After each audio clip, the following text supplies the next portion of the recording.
Zap mga tomodachi. So guys, natanggap na namin ngayon galing doktor ang gender ng aming second baby. Para sa'yo, anong gusto mo ulit? Gusto ko dati gusto ko lalaki nung first. Pero ngayon gusto ko na babae kasi naano mo na si Riri na parang pag babae pala malambing, ganyan, maka daddy, ganyan. Tsaka para pag lumaki na, babalik at babalik pa rin sa'yo. Ako naman, 50-50. Kasi gusto ko babae para kay Riri, para may kalaro siya. Pero gusto ko na lalaki para maka-experience naman kami ng lalaki. Yun. So, ang gagawin namin is, wala kami reaction. Di pa namin nakikita. Pinasulat ko lang sa doktor kahit ako hindi ko alam.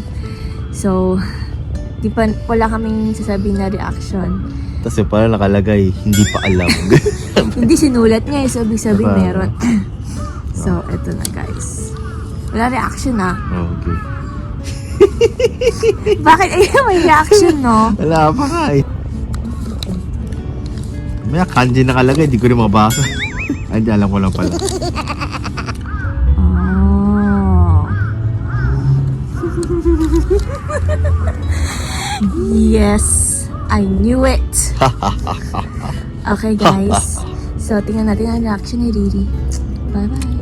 Bye. Sayonara. 分かったの女の子か男の子かどっちかわかる男の子だったらミッキーなの女の子だったらミニーねカバンの中に入れるからリリが開けて男の子か女の子かどっちかわかるでしょわかった男の子は女の子だったらカバンに入れるからねで今リリに渡すから開けてねどっちかな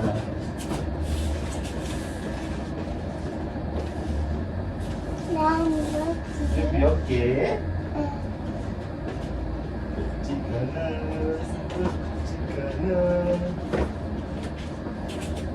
はい、どうぞ。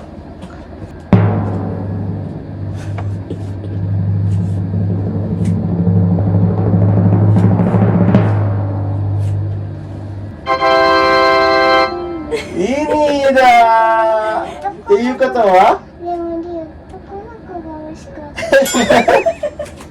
あ、そっか。でも女の子ならベイビーどうするの？やだ？いいの？捨てる？やったね。ベイビーね、分かったね。ラリーナと雨もベイビー女の子。そうだよね。みんな女の子になっちゃうね。じゃあティーパーティーできるじゃん。みんな